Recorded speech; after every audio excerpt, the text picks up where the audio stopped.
treatment for cancer patients during periods of equipment failure and long-term solutions to strengthen oncology infrastructure and service delivery across national and county referral hospitals. The second statement, Mr. Speaker, is regarding the status of the Bus Rapid Transport Project, BRT. Mr. Speaker, sir, I rise pursuant to Standing Order 53-1 to seek a statement for the Standing Committee on Roads, Transport and Housing on a matter of national concern regarding the implementation. Mr. Speaker, can I get some silence, please? Honorable Senators, kindly allow the Honorable Senator to be heard in silence, please.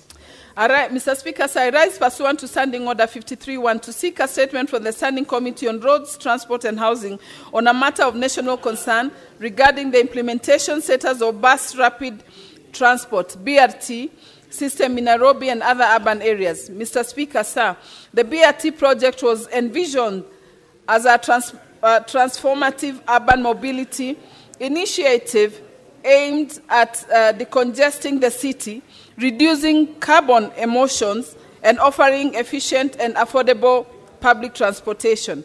Years since its launch, however, the project remains incomplete, with key corridors, particularly along Thika Road, Mombasa Road, and Ngong Road, exhibiting minimal progress or outright stalling. The public continues to endure traffic gridlocks, and the delays also risk escalating projects' costs and diminishing public confidence in infrastructure delivery. In the statement, Order, Honorable Senators. Senator Karen Nyamu and Senator Fonakuru. There is a difference between the chamber and the Senator's lounge. Thank you, Mr. Speaker, for the clarification. In the statement, the committee should address the following. Number one, the progress of the BRT project, reasons behind the prolonged delays and current stalling of construction and operationalization, including timelines for completion of each corridor.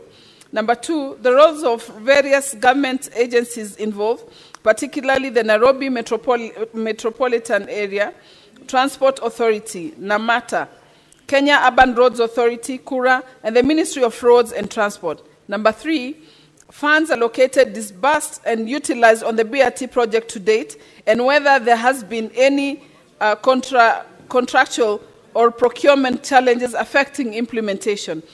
Finally, accountability frameworks and implementation safeguards to ensure the timely and cost-effective completion of the BRT initiative.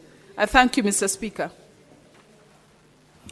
Now, Honorable Senators, I've just had a consultative engagement with the leadership of both sides, and arising out of those consultations, I will move to rearrange today's order paper pursuant to Standing Order 45-2. We will move to order number 8, and thereafter we will come back to the order that we had just started.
Order, honorable senators. Again, after further consultation with the leadership, we will proceed with the statements until such a time that the leadership gets back to me. So I will call upon Senator for Nyandarua County, Senator John Methu. Just let the honorable senator read his statement before he comes. Just 1 minute, Senator Omogeni. Mr. Speaker, sir, I'm raising to request for a statement on the safety of potatoes grown in Nyandarua County. Mr. Speaker, sir, I rise pursuant to Standing Order 53-1 to seek a statement from the Standing Committee on Agriculture, Livestock and Fisheries on a matter of national concern, namely the safety of potatoes grown in Nyandarua County. Mr. Speaker, sir, Nyandarua County is a leading potato producer and plays a critical role in enhancing national food security and supporting rural livelihoods. However, a recent research attributed to scientists from Egerton University has raised alarm by casting doubt on the safety and quality of these potatoes. The research alleges that farmers in the region use excessive pesticides on potatoes, causing the produce to have excessive pesticide residue above recommended limits, which is harmful for human consumption. If unchallenged, such assertions risk damaging consumer confidence, eroding market demand, and inflicting severe economic hardship to farmers who depend on this crop. In the statement, Mr. Speaker, the committee should address the following concerns. Number one, the authenticity and scientific validity of the claims attributed to Egerton University researchers alleging the presence of harmful pesticides residues in potatoes produced in Nyandarua County. Number two, whether any studies or safety assessments have been conducted by the relevant authorities, including the Ministry of Agriculture, Kenya Plant Health Inspectorate Service, KEFIS, Kenya Bureau of Standards, KEBS, or the Kenya Agricultural and Livestock Research Organization, CARO, regarding potatoes grown in Nyandarua County, including their findings. Number three, the measures by the Ministry of Agriculture and affiliated regulatory bodies to dispel misinformation, uphold consumer confidence, and protect the integrity of Nyandarua County's agricultural produce. Number four, interventions being pursued to support farmers, including awareness programs on safe pesticide use, enhanced inspection protocols, certification processes, and strategies to restore and sustain the market. Senator John Muhammadu, Senator for Nyandarua. Thank you. Senator Richard Onyonka. That statement is dropped. Okay, proceed then. Speaker, I'm reading this statement on behalf of Senator Richard Onyonka. The request for statement on review of constituency boundaries. Mr. Speaker, sir, I rise pursuant to Standing Order 53-1 to seek a statement from the Standing Committee on Justice, Legal Affairs and Human Rights on a matter of national concern regarding the review of constituency boundaries. Mr. Speaker, sir, the Independent Electoral and Boundaries Commission, that's IEBC, as required by Article 89(2) and 3 of the Constitution, is responsible for ensuring continuous review of constituency and ward boundaries at intervals of not less than 8 years and not more than 12 years. In the statement, the committee should address the following: the measures in place to ensure immediate review or subdivision of large constituencies in counties such as Kisii, Nyamira, and Migori, among others, by the IEBC ahead of the 2027 general election to promote equitable representation and manageable electoral units in line with Articles 89 and 95 of the Constitution. On behalf of Senator Richard Onyonka, Kisii, thank you.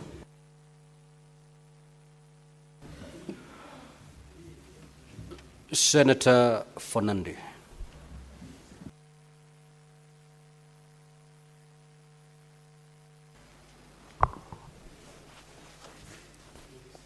Thank you, Mr. Speaker. Request for a statement on reduction of tea prices by tea companies in the North Rift and other regions in the country. Mr. Speaker, sir, I rise pursuant to Standing Order 53-1 to seek a statement from the Standing Committee on Agriculture, Livestock and Fisheries on a matter of national concern regarding the reduction of tea prices by companies in North Rift and other regions in the country, considering that the tea prices in other parts of the country remain a higher and stable price. In the statement, Mr. Speaker, the committee should address the following. 1, the reasons why only tea factories, mainly located in Nandi, Kericho, and Bomet counties, have in recent months reduced their buying price of tea from farmers to as low as Kenya shillings 17 shillings per kilo cumulatively, without engaging the farmers in the price determination process. Mr. Speaker, number 2, the measures in place to ensure that the Tea Board of Kenya regulates the entry of unscrupulous business persons who exploit farmers and to promote fair and stable tea prices across the country. Number 3, Mr. Speaker, the total amount deducted and remitted as cess by tea factories in Nandi County during the financial years 2023-2024 and financial year 2024-2025, indicating how these funds are being utilized, including details of finance project and any other corporate social responsibilities, activities undertaken. Number 4, Mr. Speaker, the measures in place by the Ministry of Agriculture and Livestock Development and the Tea Board of Kenya to cushion small-scale farmers from the low prices of tea. Finally, Mr. Speaker, the strategies the government intends to implement to ensure that farmers receive fair bonuses and fair prices for their produce, especially in the light of prevailing low prices and market stability under the guarantee minimum returns. Mr. Speaker, with your indulgence, let me proceed to my second statement. Request for statement on attacks and killing of livestock by a mysterious wild animal in Nandi County. Mr. Speaker, sir, I rise pursuant to Standing Order 53-1 to seek a statement from the Standing Committee on Land, Environment and Natural Resources on a matter of county-wide concern, namely the persistent attacks on livestock in Nandi County by a mysterious stray wild animal believed to be from the leopard family. Mr. Speaker, in the statement, the committee should address the following. 1, why Kenya Wildlife Service, KWS, has failed to take action against the mysterious wild animals that have continuously attacked livestock for the past 6 months in Bonjoge area, despite repeated complaints from the local communities. So, Speaker, number 3, specific details regarding the identity of the animals responsible for the attacks, steps taken to either capture and return them to their natural habitat or neutralize the threat posed by these wild animals. Mr. Speaker, finally, actions taken by the State Department for Kenya Wildlife and Kenya Wildlife Service to minimize conflict between humans and wild animals within Nandi County and across the country, including plans to compensate affected livestock farmers while also ensuring the protection of Bonjoge endangered wild animal sanctuary in Kabwareng Ward at Aldai Sub-County in Nandi County. I thank you, Mr. Speaker, sir.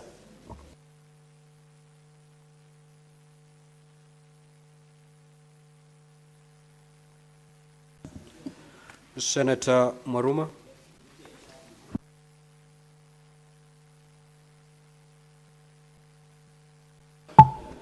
Thank you, Mr. Speaker, for this opportunity to request for a statement on discrepancies in supplementary budgets for financial year 2024-2025 in Taita Taveta County. Mr. Speaker, I rise pursuant to Standing Order 53-1 to seek a statement from the Standing Committee on Finance and Budget on a matter of county-wide concern regarding discrepancies between Supplementary Budget 1 and Supplementary Budget 2 for the financial year 2024-2025 in Taita Taveta County, particularly on allocations for the settlement of pending bills. Mr. Speaker, sir, in Supplementary Budget 1, the county government allocated 360.7 million towards pending bills. However, this allocation was later reduced by 80.7 million shillings in Supplementary Budget 2, with no clear explanation provided for the adjustment. Further, concerns have been raised over the authenticity and approval process of Supplementary Budget 2. In the statement, the committee should address the following. 1. The discrepancies in the approved and the two supplementary budgets for the financial year 2024-2025, submitted by the county government of Taita Taveta. 2. Whether Supplementary Budget 2 followed the proper channels and stages of approval, including the correspondence between the county government and the Office of the Control of Budget regarding both supplementary budgets. 3. Account for the 80.7 million shillings initially allocated to pending bills in Supplementary Budget 1 and the voted or expenditure line it was redirected to in Supplementary Budget 2. 4. Whether the county government of Taita Taveta intends to honor bursary payments as appropriated in line with the recent court rulings affirming the obligation of county governments to disburse funds already allocated in the approved budgets. I thank you, Mr. Speaker. Senator Karungo Thangwa.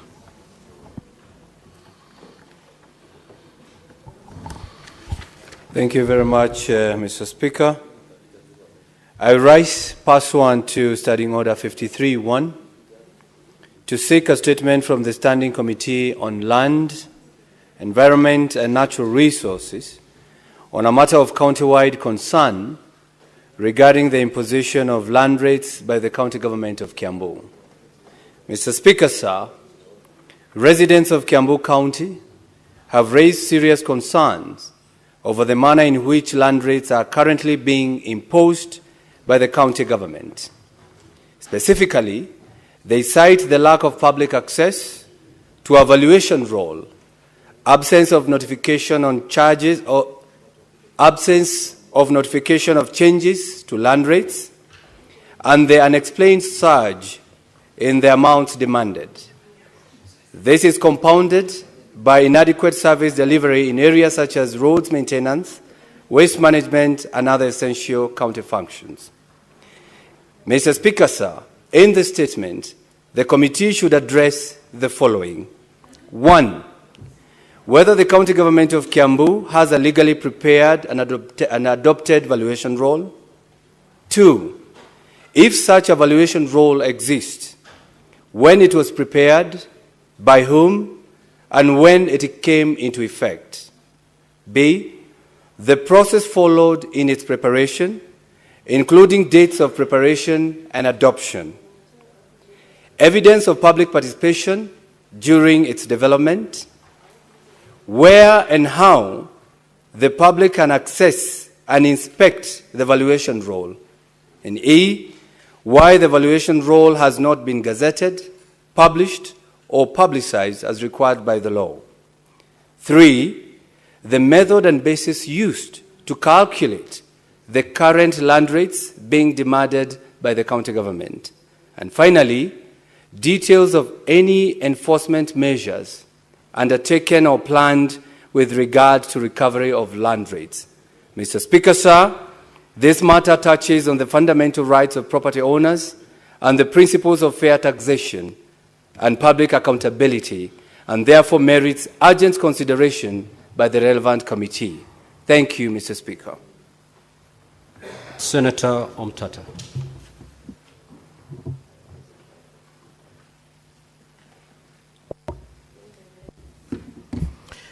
Thank you, Mr. Speaker, sir. Mr. Speaker, sir, I rise pursuant to Standing Order 53, brackets 1, to seek a statement from the Standing Committee on Justice, Legal Affairs and Human Rights on a matter of national concern regarding the operational status of the National Police Service Commission, in brackets NPSC, in light of the existing vacancies in its membership. Mr. Speaker, sir, it has been more than 2 months since vacancies arose in the membership of the National Police Service Commission, leaving the Commission without the constitutionally prescribed quorum. This situation raises serious concern about the management of transitions in independent commissions, as well as the operational status of these commissions during such periods. In the statement, the committee should address the following. 1, the current state of operations at the National Police Service Commission, brackets NPSC, in the absence of a quorate commission, including an assessment of the validity of decisions and actions by the Commission regarding transfer, promotion, and discipline of police officers, among other administrative matters. 2, the contingency plans in place to prevent such governance gaps and ensure continuity of operations at independent commissions during such a transitions in the future. Signed, Andrew Mtata MP, Senator from Busia County, 10th June 2025. Thank you, Mr. Speaker. Thank you. The Senator for Kisumu County, Senator Tom Odinga. Honorable Speaker, this is a request for a statement as requested by Senator Professor Tom Odinga, Senior Counsel, and approved by yourself, Mr. Speaker, sir. This is a request for a statement on the role of technology in enhancing transparency and accountability in public procurement in the national and county governments. Mr. Speaker, sir, I rise pursuant to Standing Order 53.1 to seek a statement from the Standing Committee on Finance and Budget on a matter of national concern, namely the role of technology in enhancing transparency and accountability in public procurement across the national and county governments.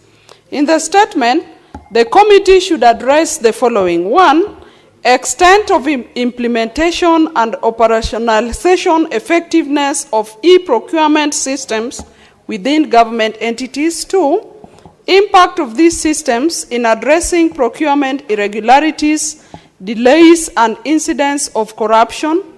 3, measures in place to address challenges such as digital literacy gaps, infrastructural limitations, and resistance to the adoption of the e-procurement technology.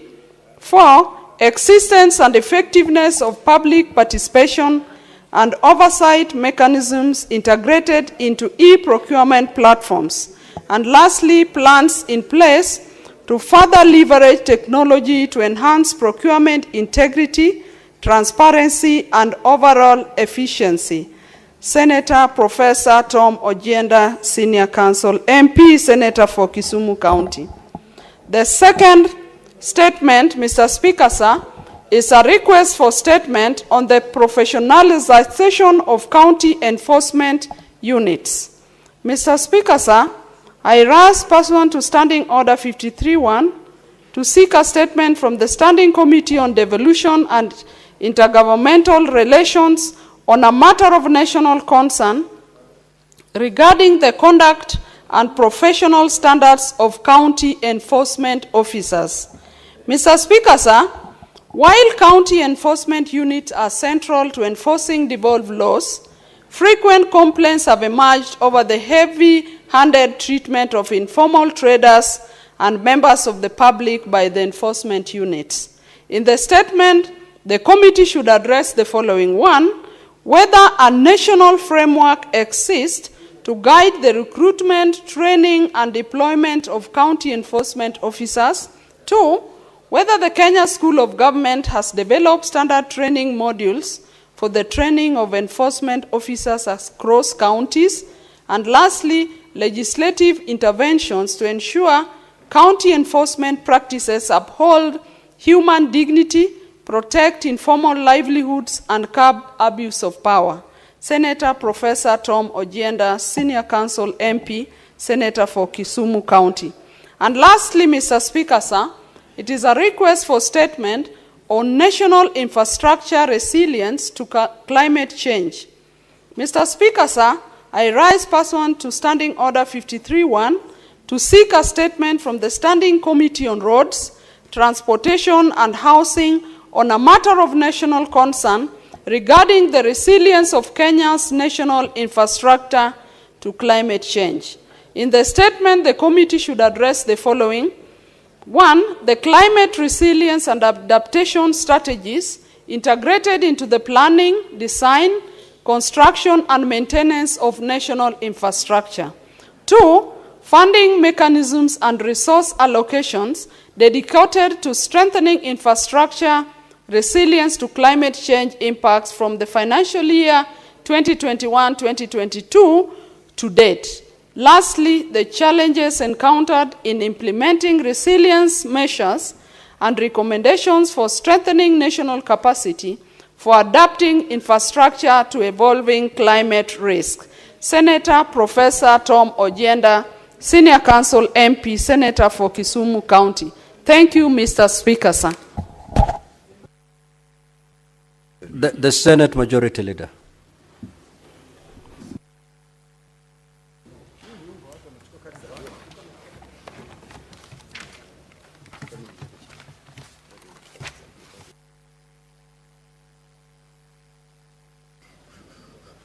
I thank you, Mr. Speaker.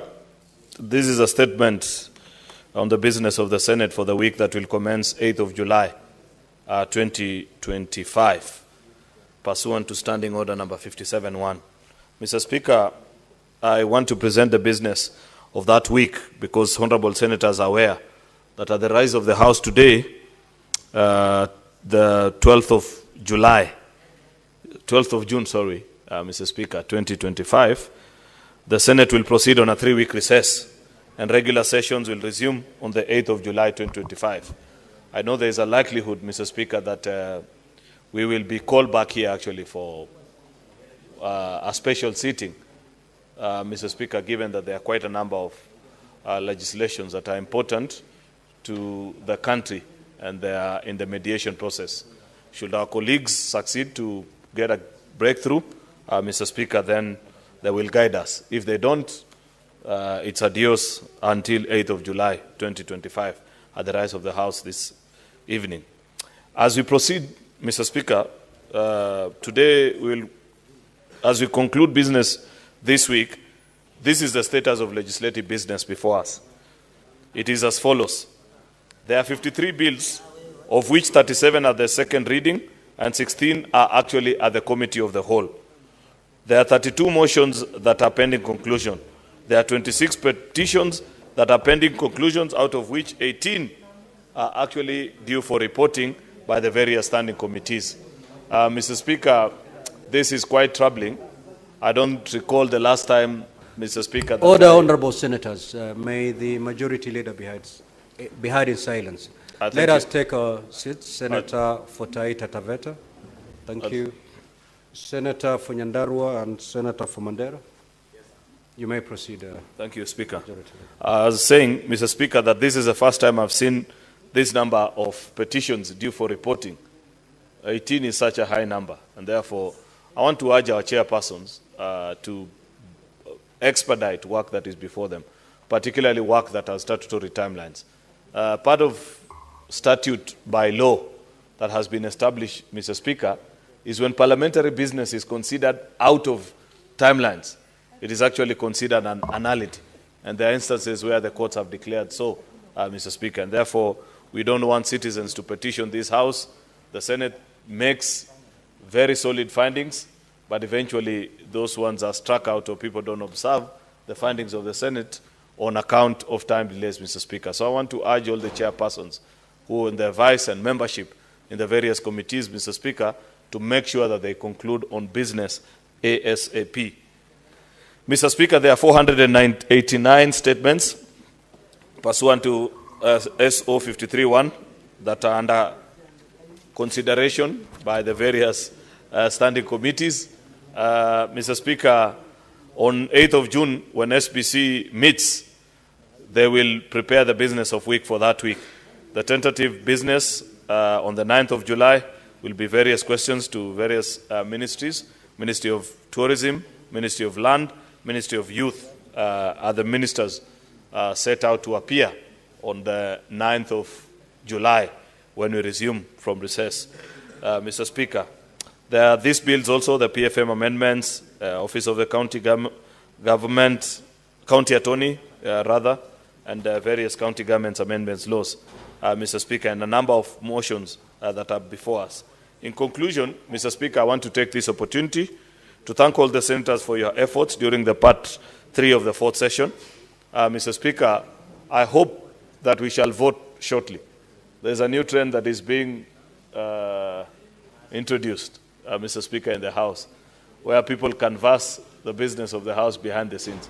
While it's not bad, Mr. Speaker, but I thought the vote is the actual determinant and is the one that says the truth.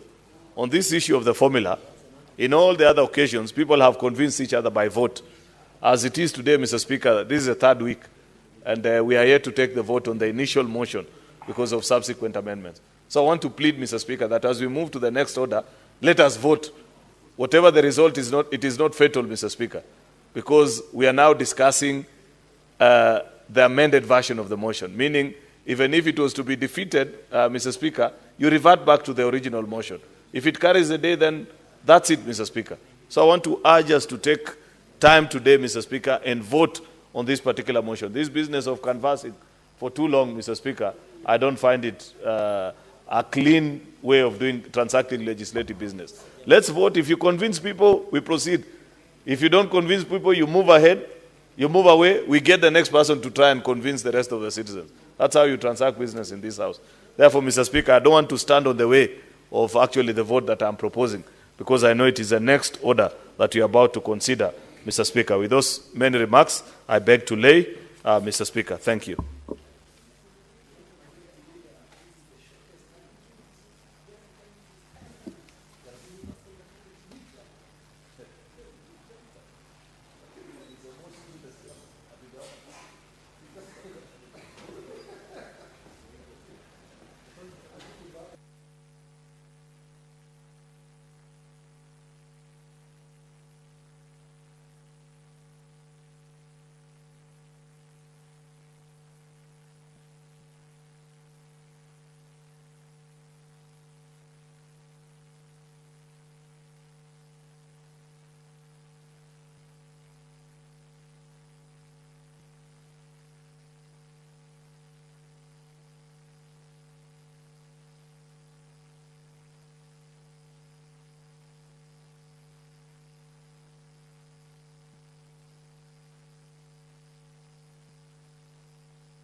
Okay, order, honorable senators. Before I allow comments on the statements that have been sought, we will move to handle order number 8.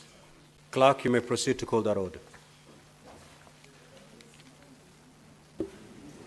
Order number 8, motion, report of the Standing Committee on Finance and Budget on the fourth basis for allocating the share of national revenue among counties, resumption of debate on the proposed amendments interrupted on Tuesday, 10th of June, 2025.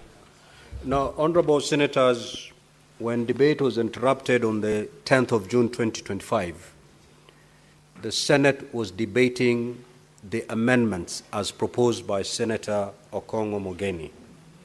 That is what is to be debated. And therefore, the floor is open. We will proceed. Yes, Senator Okongo Mogeni.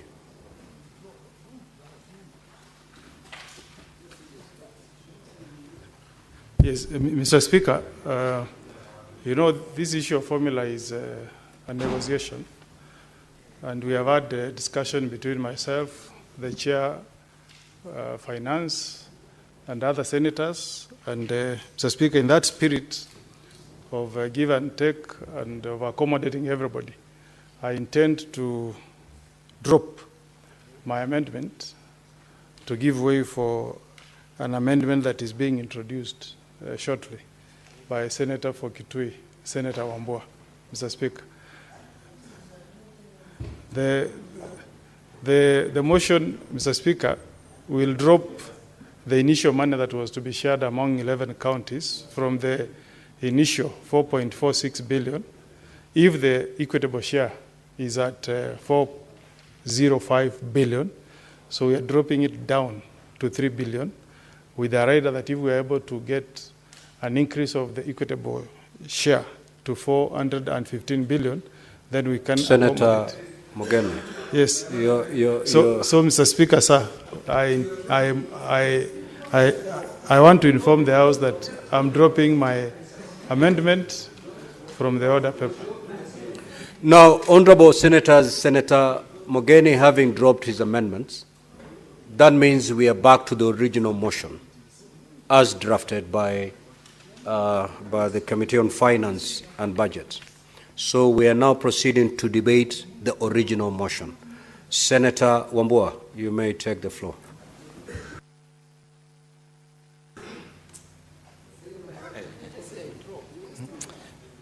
Thank you, Mr. Speaker. Mr. Speaker, I rise to support the original motion by the Committee on Budget and Finance, but even propose an amendment to that motion.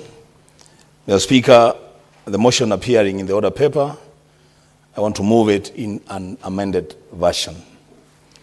That, Mr. Speaker, the motion be amended by deleting the phrase county allocation is equal to baseline allocation ratio of 387.425 billion, plus 2 billion shared equally among the identified 11 counties, 45% population index, 35% equal share index, 12% poverty index, and 8% geographical size index. Mr. Speaker, appearing after the words as follows, and substituting thereof with the following. What is your point of order, Senator Fernandi? I'm moving an amendment. Mr. Speaker, there is no problem, man. Why are you mad? Senator Fernandi, what is the point of order? No, Mr. Speaker, you need to protect us. We are not in a market.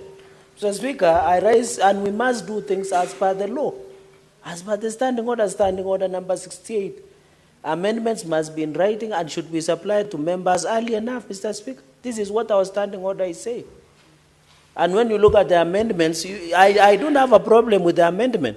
I have a problem on the procedure of moving an amendment. We cannot allow backdoor amendments to the main motion, Mr. Speaker.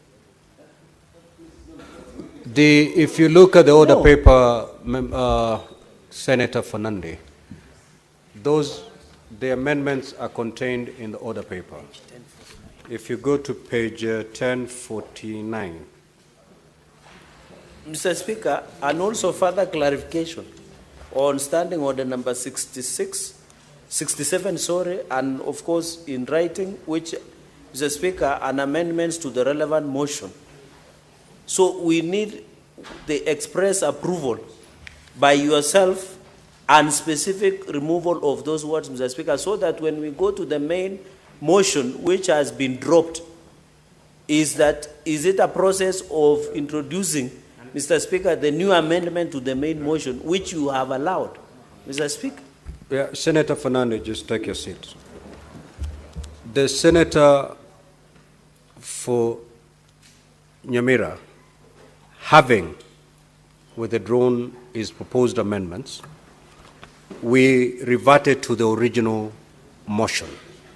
And I called upon Senator for Kitui to make his comments on the original motion. While supporting the motion, he came up with amendments, which is totally in order.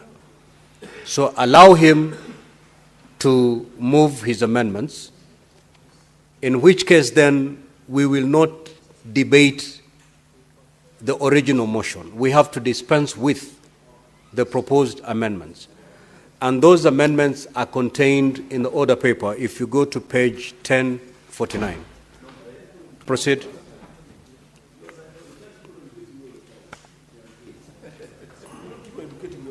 No, it's okay, guys. Let's just do this. Cherargei has learned. Cherargei has learned. So, Mr. Speaker, so the county... Senator Fernandi, let us make progress. Remarks, Mr. Speaker, point of order. Mr. Speaker, under standing order 101, you cannot allow him to make snippets.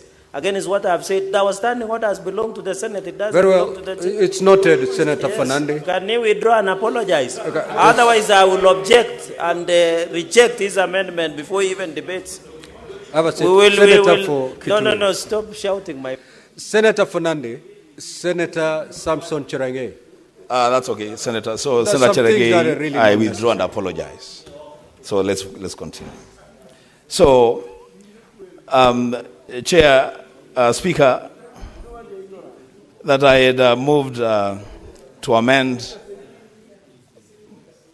my original amendment, the Speaker, by deleting the phrase county allocation is equal to baseline allocation ratio of 387.425 billion plus 2 billion shared equally among the identified 11 counties, plus 45% population index, 35% equal share, plus 12% poverty index, plus 8% geographical size.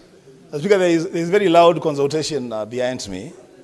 Now, honorable senators, these proposed amendments are very important. Are very key, and it's good that you get to understand what the honorable senator is proposing, so that you vote based on some information that you do understand. Proceed, Honorable Senator. So for county equitable share below 415 billion, Mr. Speaker, I am proposing that the county allocation shall be equal to the baseline allocation ratio of 307.25 billion, which becomes the baseline for all the counties, plus 3 billion shared equally, Mr. Speaker. If senators can listen to this would benefit a lot of counties. Now, honorable senators, I thought consultations on this formula have been concluded. So why don't we allow the honorable senator to move the amendments, please? So 3 billion shared equally among the identified 12 counties, 45% population index, 35% equal share, 12% poverty index, and 8% geographical size index. The Speaker, for county equitable share of 415 billion and above, the county allocation will be calculated. The baseline allocation will be 387 for all the counties, plus an affirmative action, Mr. Speaker, share of 4.446 billion, shared equally among the identified 12 counties, then 45% population index, 35% equal share index, poverty index of 12%, and 8% geographical size index. So, Speaker, and then lastly, by deleting paragraph 2 of the original motion after the word where and substituting thereof the following. The 12 identified counties are Elgeyo Marakwet, Embu, Isiolo, Kirinyaga, Laikipia, Lamu, Nyamira, Nyandarua, Samburu, Taita Taveta, Tharaka Nithi, and Vihiga. Mr. Speaker, the import of the amendment that I am pushing is that, Mr. Speaker, we should have a situation where no county loses any money using this formula, irrespective of the amount of money that is given for us to share among counties. Mr. Speaker, for now, what we know is that the National Treasury and the National Assembly have proposed 405 billion Kenya shillings to be the money that will be shared among counties. We have our own position as a Senate of 465 billion Kenya shillings. The Speaker, mediation will kick in, and the work of the senators that we are sending for mediation is to ensure that we get a lot more money from where we can share. But even if, Mr. Speaker, the worst comes to the worst, and we get exactly what the National Assembly and the National Treasury have proposed, Senator Heidi, you have to also have some respect to other leaders. So, if we get 4 or 5 billion, then what will happen is that every county, including the ones that we have identified as small counties, every county will benefit from that allocation. Mr. Speaker, because I can read the mood of the House that members want to vote on this motion, on this amendment, Mr. Speaker, I would just want to urge members to do one thing. Mr. Speaker, our call to duty is to ensure that devolution succeeds. If devolution succeeds in Kitui County by getting all the money that there was to be allocated, and then we deny Mandera or another county money, then we will not be contributing to the success of devolution. If devolution fails in one small county, it will have failed even in the biggest of the counties that we have. We must have that spirit. We carry along each other. And I want to urge the 35 counties represented by honorable senators in this House to just agree that we invoke Article 203 of the Constitution on affirmative action when considering this formula, so that those counties that are receiving very little allocations will get something that they will be able to do basic things, like even construction of ECD classrooms, construction of roads, Mr. Speaker, and that this money is not going to be used for the recruitment of people, and I was told the other day, recruiting people that are just close to the government. Mr. Speaker, with those remarks, I move my amendment and ask Senator Roba to second.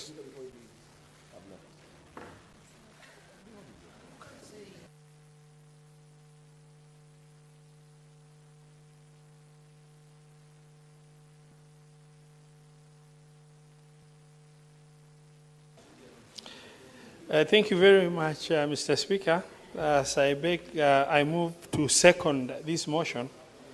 I would like to make just the following statement in support of the secondment.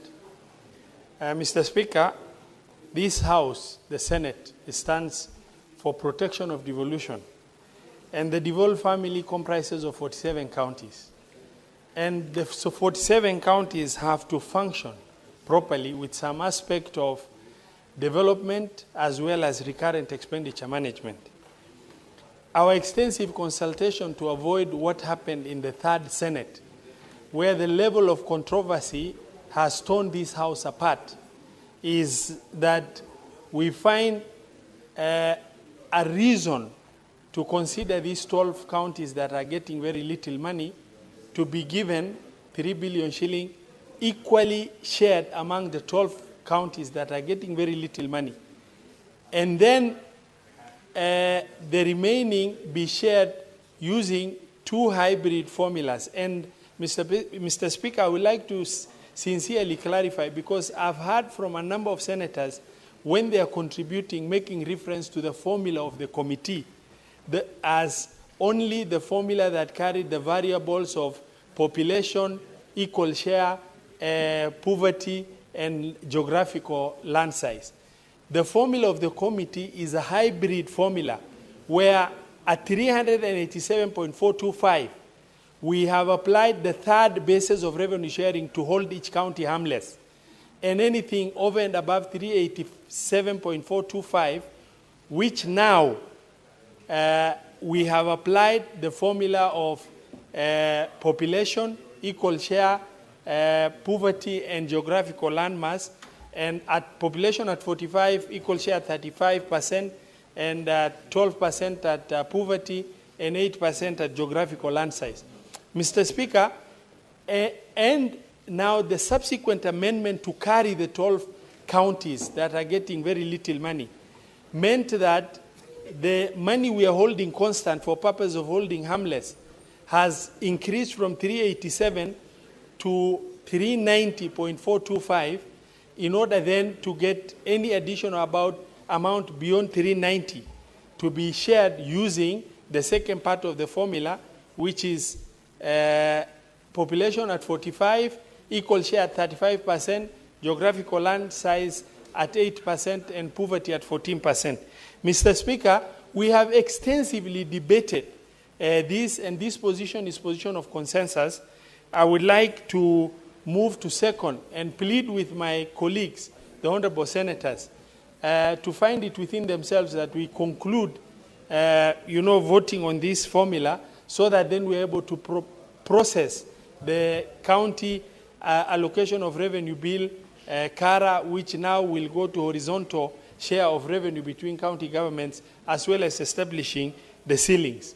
Mr. Speaker, I move and I beg to second. Thank you very much.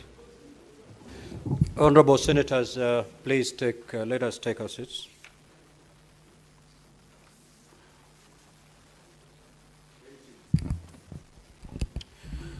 Honorable senators, I will now proceed to propose the question that the motion be amended by deleting the phrase county allocation equals baseline allocation ratio at Kenya shillings 387.25 billion plus Kenya shillings 2 billion shared equally among the identified 11 counties plus 0.5 population index plus 0.35 equal share index plus 0.12 poverty index plus 0.08 geographical size index, additional county equitable share above 389.25 billion appearing after the words as follows, and substituting thereof with the following. For county equitable share below 415 billion,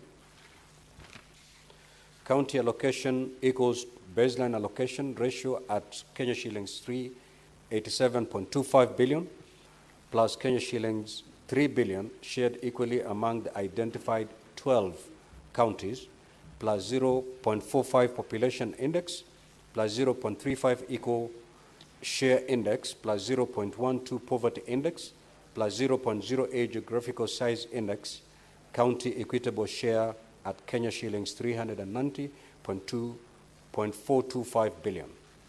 B, for county equitable share of Kenya shillings 415 billion and above, county allocation equals baseline allocation ratio at Kenya shillings 387.425 billion plus Kenya shillings 4.46 billion shared equally among the identified 12 counties plus 0.45 population index plus 0.35 equal share index plus 0.12 poverty index plus 0.08 geographical size index at county equitable share of Kenya shillings 391.89 billion. A, deleting paragraph 2 after the word where and substituting therefore the following. The 12 identified counties are Elgeyo Marakwet, Embu, Isiolo, Kirinyaga, Laikipia, Lamu, Nyamira, Nyandarua, Samburu, Taita Taveta, Tharaka Nithi, and Vihiga. Now, honorable senators, these are proposed amendments to the main motion. In the main motion, you are entitled to 20 minutes if you take to the floor contributing. These are proposed amendments. If we then grant 20 minutes per senator speaking, we will not make much progress. We need to dispense with these amendments so that we go back to the main motion. I was therefore proposing, if agreeable, if you can restrict time on, well, with your concurrence, then we can straight away move. I can put the question to allow you to vote. Am I right?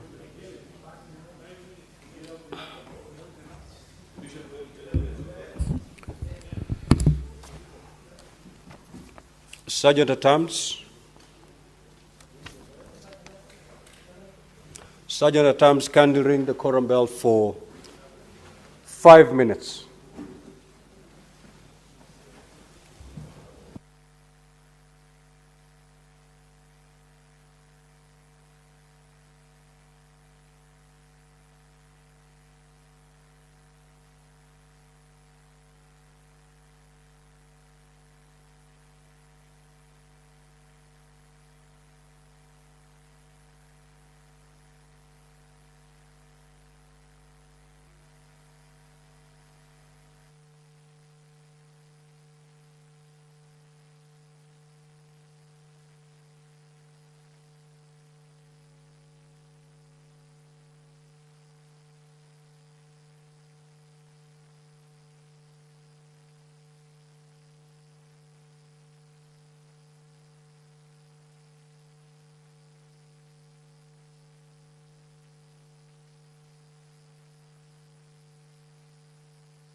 Okay, order, honorable senators.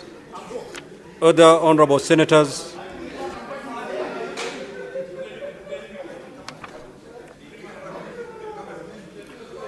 Sergeant at arms, kindly draw the bar and close the doors.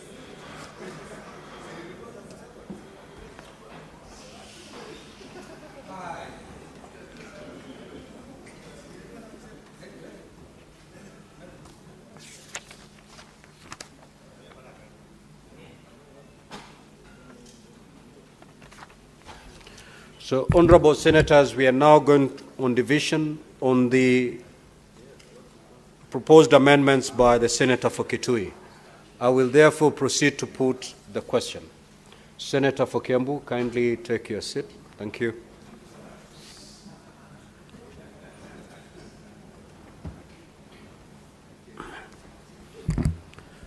I will now put the question that the motion be amended by deleting the phrase county allocation equals baseline allocation ratio at Kenya shillings 387.425 billion plus Kenya shillings 2 billion shared equally among the identified 11 counties plus 0.5 population index plus 0.35 eco share index plus 0.12 poverty index plus 0.08 geographical size index, additional county equitable share above Kenya shillings 389.25 billion, appearing after the words as follows, and substituting thereof with the following. A, for county equitable share below 415 billion, county allocations equals baseline allocation ratio at Kenya shillings 387.25 billion plus Kenya shillings 3 billion shared equally among the identified 12 counties plus 0.45 population index, plus 0.35 eco share index, plus 0.12 poverty index, plus 0.08 geographical size index, accounting equitable share of Kenya shillings 390.425 billion. B, for county equitable share of Kenya shillings 415 billion and above, county allocation equals baseline allocation ratio at Kenya shillings 387.425 billion, plus Kenya shillings 4.46 billion shared equally among the identified 12 counties, plus 0.45 population index, plus 0.35 eco share index, plus 0.12 poverty index, plus 0.08 geographical size index, a county equitable share of Kenya shillings 391.89 billion. B, deleting paragraph 2 after the word where and substituting thereof with the following. The 12 identified counties are Elgeyo Marakwet, Embu, Isiolo, Kirinyaga, Laikipia, Lamu, Nyamira, Nyandarua, Samburu, Taita Taveta, Tharaka Nithi, and Vihiga County. Now, clerk, is the system up and running? You can log in and proceed to vote.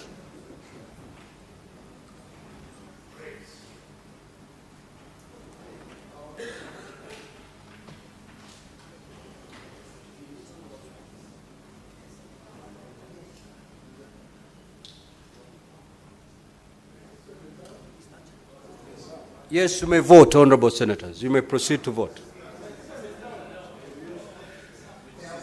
Yes, the system is running and has been running for the last 56 seconds.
Now, order, honorable senators, order.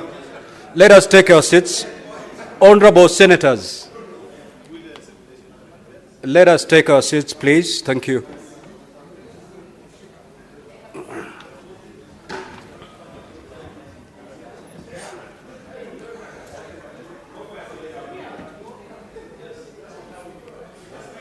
Senator for Migori, kindly take your seat. Thank you. Now, honorable senators, the result of the division is as follows.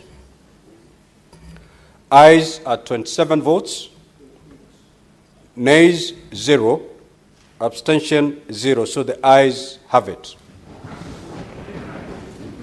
Sergeant at arms, you may now withdraw the ban, open the doors.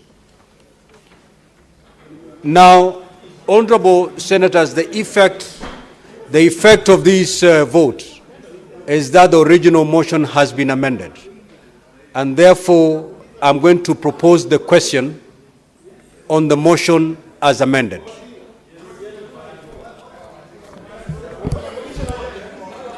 Take your seat, honorable senators, please. Take your seats. Now, honorable senators, I will now proceed to propose the question.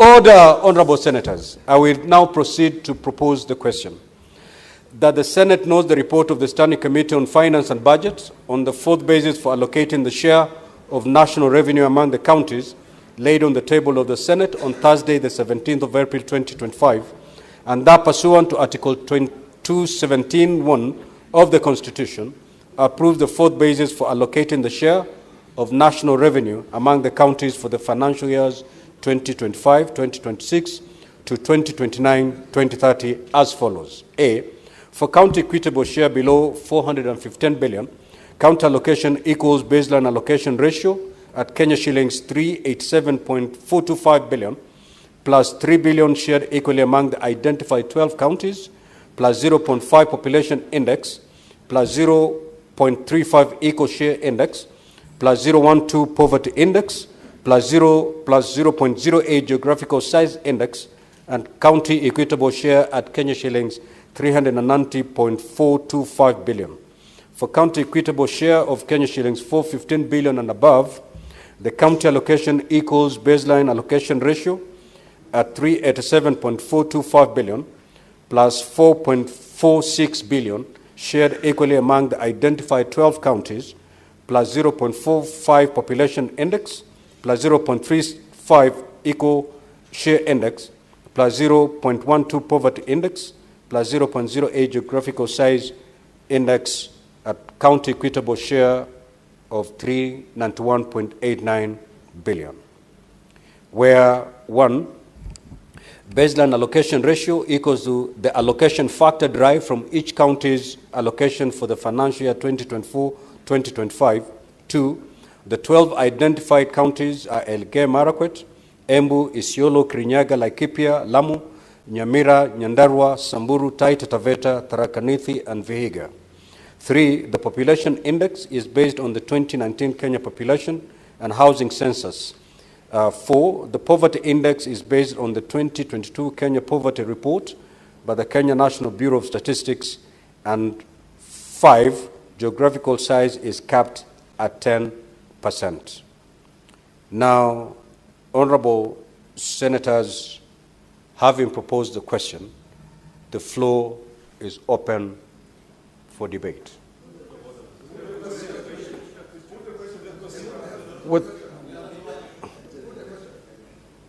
If you will allow, I can call the mover to reply, because we cannot put the question without the mover having to reply. So with your consensus, therefore, I'm calling upon the mover to reply.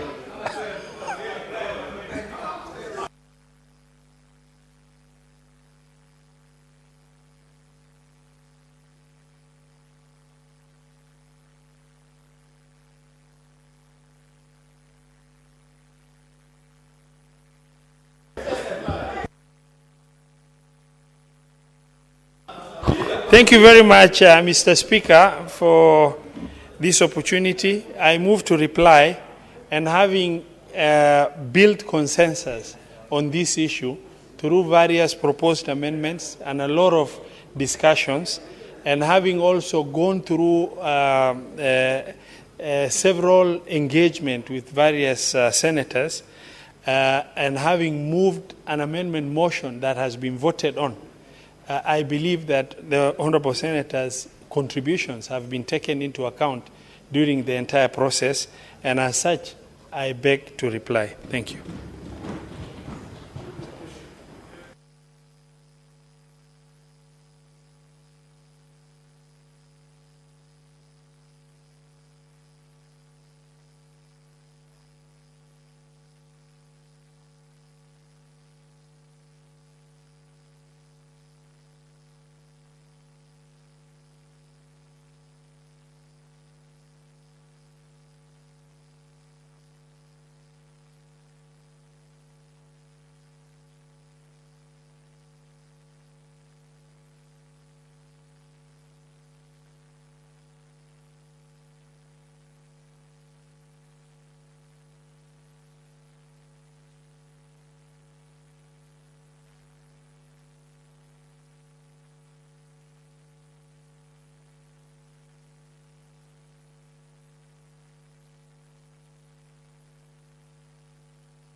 Sergeant at arms, kindly ring the quorum bell for 10 minutes.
Sergeant at arms, kindly close the doors and draw the bar.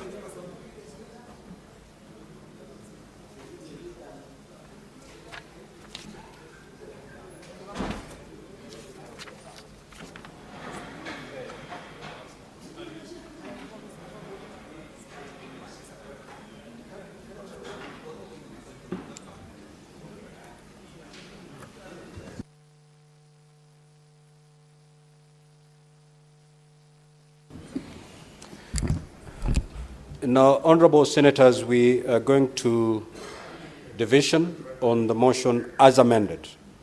I'll therefore proceed to put the question that the Senate knows the report of the Standing Committee on Finance and Budget on the fourth basis for allocating the share of national revenue among counties laid on the table of the Senate on Thursday, 17th of April 2025, and that pursuant to Article 217(1) of the Constitution, approve the fourth basis for allocating the share of national revenue among counties for the financial years 2025 to 2026 to 2029/2030 as follows. A, for county equitable share below 415 billion, county allocation equals based on allocation ratio at Kenya shillings 387.425 billion plus Kenya shillings 3 billion shared equally among the identified 12 counties, plus 0.45 population index, plus 0.35 eco-share index, plus 0.12 poverty index,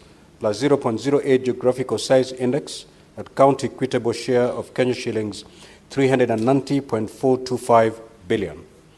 B, for county equitable share of Kenya shillings 415 billion and above, county allocation equals baseline allocation ratio at Kenya shillings 387.425 billion plus Kenya shillings 4.46 billion shared equally among the identified 12 counties plus 0.45 population index plus 0.35 eco-share index plus 0.12 poverty index plus 0.08 geographical size index at county equitable share at Kenya shillings 391.89 billion, where one, baseline allocation ratio equals the allocation factor derived from each county's allocation for the financial year 2024-2025.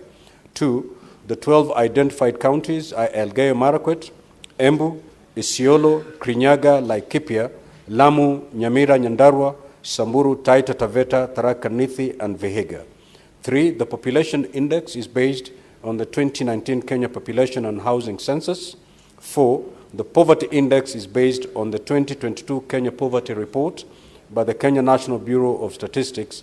And 5, geographical size is capped at 10%. Now, honorable senators, you may log in and proceed to vote.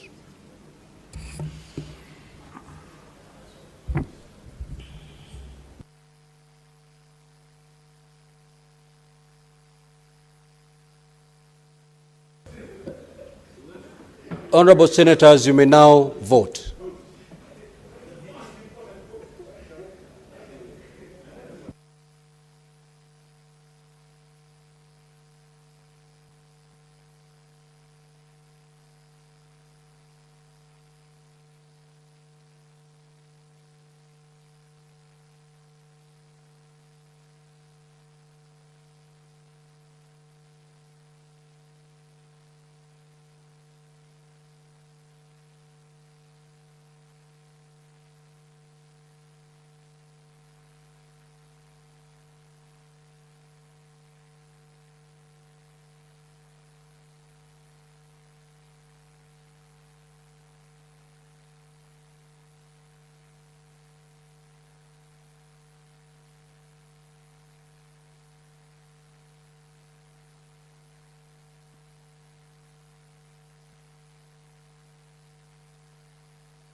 The Honorable Senator Omtata, kindly proceed to dispatch and cast your vote.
Now, Honorable Senators, the result of the division is as follows. Ayes 28 votes, nays 0, abstention 0. So the ayes have it.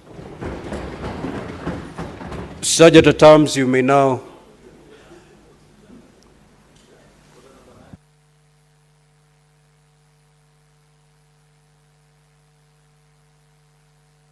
Honorable Senators, we have two divisions.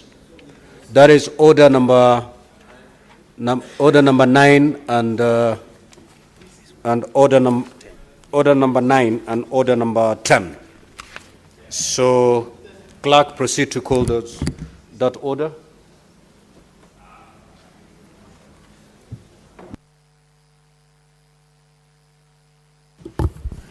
Order number 9, the Business Laws Amendment Bill, Senate Bills number 51 of 2024, second reading, resumption of debate, division. Order number 10, the Labor, Migration and Management number 2 Bill, Senate Bills number 42 of 2024, second reading, resumption of debate, division.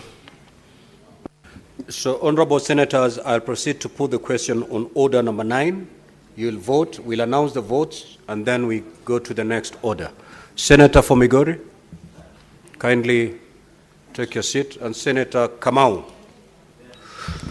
I'll put the question that the Business Laws Amendment Bill, Senate Bills number 51 of 2024, be now read a second time. Honorable Senators, you may now proceed to vote.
Senator Fernandi, proceed to dispatch and cast your vote.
Senator Kamau, take your seat.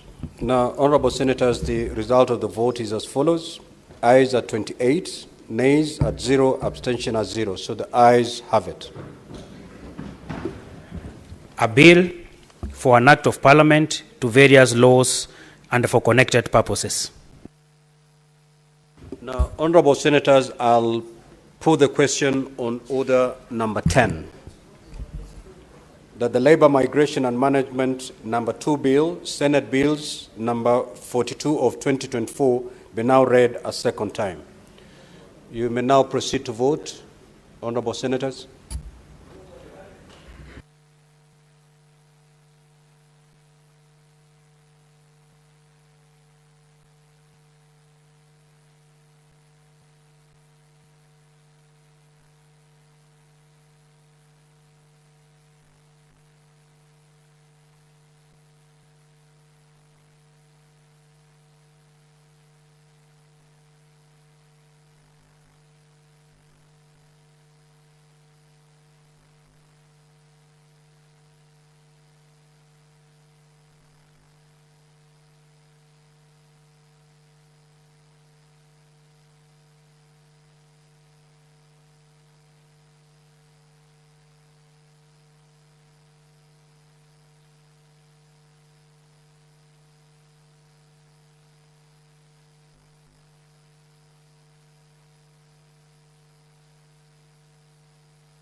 Senator Haji, kindly proceed to dispatch and cast your vote.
Honorable Senators, the result of the division is as follows. Ayes 27, nays at 0, abstention 1. So the ayes have it. A bill for an act of parliament to provide for the regulation of private employment agencies and the recruitment of workers within and outside Kenya, safeguard the rights and welfare of job seekers and migrant workers, and for connected purposes. Sergeant at Arms, you may now open the doors and withdraw the bar. So, honorable senators, will go back to comments on the statements that had been sought by honorable senators.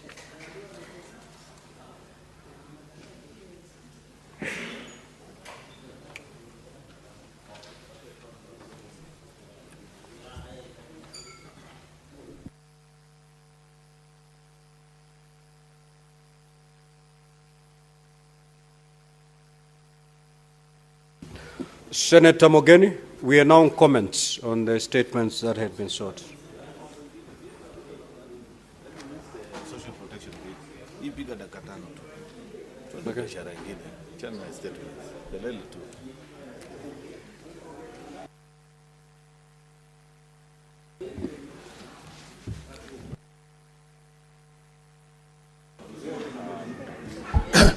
Yes, Mr. Speaker, I wanted to comment on the statement that was brought. Order, honorable senators. Yes, Mr. Speaker, I wanted to comment on the statement that was brought by Honorable Odinga. Mr. Speaker, with very good intentions, we passed the Rating Act, and we wanted to support our county governments to increase their own source revenue, collect rates, Mr. Speaker, so that they can give efficient services to the people residing in counties. But, Mr. Speaker, there are governors who have totally misused. No, honorable senators, please take your seats, please. Mr. Speaker, there are governors who have totally abused the new Rating Act. Mr. Speaker, in the county of Nairobi, we'll move to I've seen instances where, Mr. Speaker, houses that were located almost 40 years ago, where very senior citizens are already residing. Those are the only homes they have known.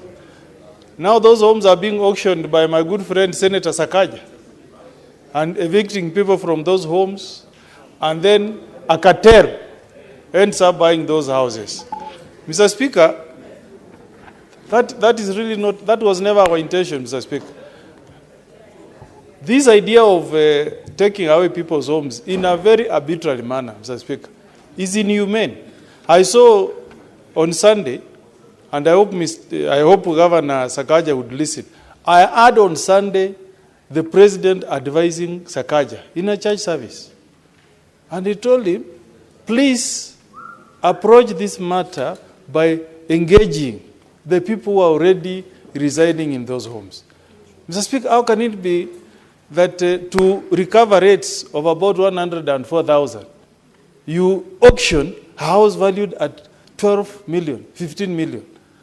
This is a scheme of robbing very dedicated civil servants who bought those houses long ago and who have used those homes as their homes, so to speak. But let me even pose a question. You are supposed to collect rates to provide services. Mr. Speaker, where I live, and I'm challenging Governor Sakaja to come here and give a contrary view. Mr. Speaker, I've never seen any vehicle from the county government of Nairobi collecting garbage from where I live. Yet every year I pay rates to the county government of Nairobi. We repair, in our court, we bring money together, we repair our roads, Mr. Speaker. But the governor of Nairobi is insisting that if you have not paid rates, he will come and auction your house. That is not the way to go, Mr. Speaker. We must call this governor to order. I want Senator Sakaja to come here and tell us what plans he has put in place for garbage collection. If you ask senators here, where we, in our respective estates, we have never seen a vehicle from Nairobi County government coming to collect garbage. We have never seen. Maybe Galwale has seen, but me I have never seen where I live. A vehicle owned by county government of Nairobi coming to collect garbage. We are using private companies. All he wants is just to collect money, collect money. Mr. Speaker, if you are collecting money, we must also hold you to account. We want, Mr. Speaker, Governor Sakaja to come here.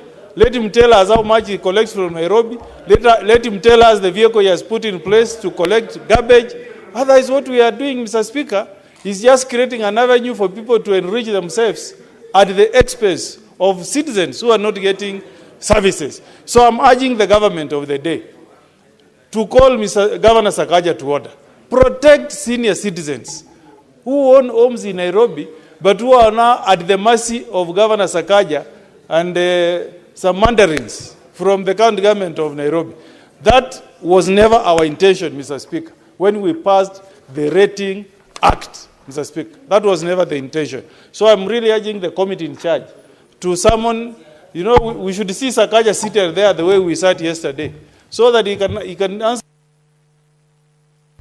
Thank you, Senator.